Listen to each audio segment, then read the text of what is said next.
జయశంకర్ భూపాలపల్లి జిల్లాలో రాష్ట్ర వ్యవసాయ శాఖ మంత్రి తుమ్మల నాగేశ్వరరావు పర్యటించారు.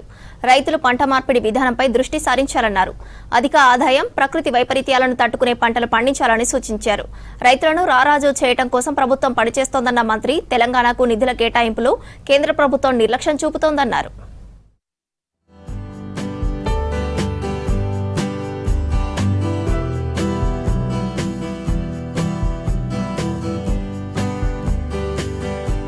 జయశంకర్ భూపాలపల్లి జిల్లా మొగుళ్లపల్లి మండలం ఇస్సిపేటలో ధాన్యం గోదాముల నిర్మాణానికి శంకుస్థాపన చేశారు మంత్రి తుమ్మల నాగేశ్వరరావు. 13 కోట్ల రూపాయలతో చేపట్టే 10,000 టన్నుల ధాన్యం నిల్వల గోదాముల నిర్మాణానికి వరంగల్ ఎంపీ కడియం కావ్య, భూపాలపల్లి ఎమ్మెల్యే గండ్ర సత్యనారాయణరావుతో కలిసి శంకుస్థాపన చేశారు. తర్వాత డ్వాక్రా మహిళలకు 3 కోట్ల రూపాయల రుణాల చెక్కులను అందజేశారు.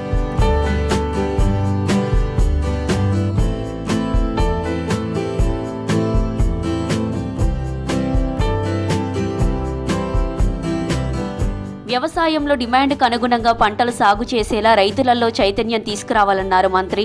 రైతు సంక్షేమమే లక్ష్యంగా ప్రభుత్వం పనిచేస్తోందన్నారు. అందుకే ఫామాయిల్ సాగుకు మార్కెట్లో మంచి గిరాకీ ఉందని, రైతులకు ఆ విత్తన కంపెనీలు అవగాహన కల్పించేలా వ్యవసాయ శాఖ అధికారులు చర్యలు తీసుకోవాలన్నారు.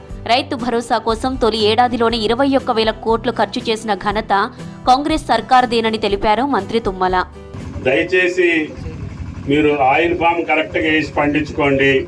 ఈ అన్ని పంటల కంటే వరి ధాన్యం తడిసిపోద్దని, మిర్చికి ధర లేదని, వైరస్ వచ్చిందని ఈ బాధలు లేకుండా మీకు నిక్కచ్చైనటువంటి ధర ఇచ్చి టన్నుకి 20,000 రూపాయల చొప్పున మీరు కరెక్ట్గా పండించుకుంటే 15 టన్నులు పండుద్ది. మామూలుగా నాకు మాదిరిగా తిరుక్కుంటూ పండిస్తే 12-13 టన్నులు అవుతుంది. ఎందుకంటే మన భూములు పామాయిల్కి అవకాశం ఉంటుంది.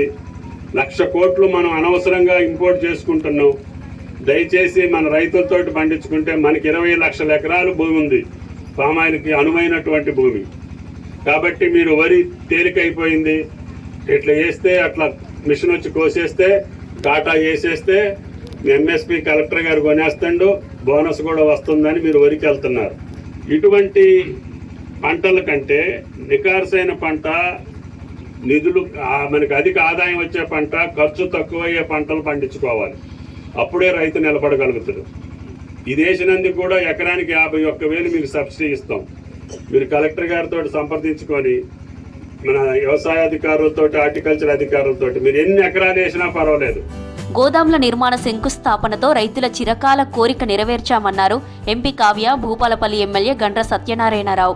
కేంద్ర సర్కార్ తెలంగాణకు నిధులు కేటాయించడంలో వివక్ష చూపుతోందన్నారు. అయినా రేవంత్ రెడ్డి సర్కార్ అన్నదాతలకు అండగా నిలుస్తోందన్నారు నేతలు. రైతులకు సంబంధించింది ఏర్పాటు చేసుకోవడానికి గోడౌన్స్కి దాదాపు 10 కోట్ల రూపాయలతోటి ఇక్కడ మన ఏర్పాటు చేసుకోవడానికి నిధులు మంజూరు చేసినందుకు వారికి మీ తరఫున ధన్యవాదాలు తెలియజేసుకుంటున్నాను. మొన్న 2 రోజుల క్రితమే నేను కూడా ఒక అగ్రికల్చర్ కాలేజ్కి వెళ్ళడం జరిగింది. అక్కడ రీజనల్ అగ్రికల్చర్ రీసెర్చ్ సెంటర్ అనేది మన తెలంగాణలో 3 సెంటర్లు ఉంటే వరంగల్లో ఒక సెంటర్ ఉంది. సో అక్కడికి వెళ్ళి తెలుసుకుంటే ఇది కూడా ఒక లోపం అవుతుంది మనకి. రైతులు వరి ధాన్యం ఎట్లా అంటే మొలకలు కూడా వచ్చే పరిస్థితి ఉంది, సరిగ్గా వాటిని దాచుకోకపోతే. రైతుని ప్రతి అంశంలో కూడా ఆదుకోవాల్సిన బాధ్యత ప్రభుత్వానిది, ప్రజాప్రతినిధులది. ఎందుకంటే ఒక కల్తీ విత్తనాలు మంచి లేకపోయినా, తర్వాత ఫర్టిలైజర్స్ కానీ, కెమికల్స్ కానీ, నీటి సరఫరా ఇట్లాంటి అన్ని ప్రతి అడుగడుగున రైతును ఆదుకోవాల్సిందే. రాష్ట్రంలో గోదాముల నిర్మాణం త్వరితగతిన పూర్తి చేయాలని అధికారులకు మంత్రి తుమ్మల నాగేశ్వరరావు ఆదేశించారు.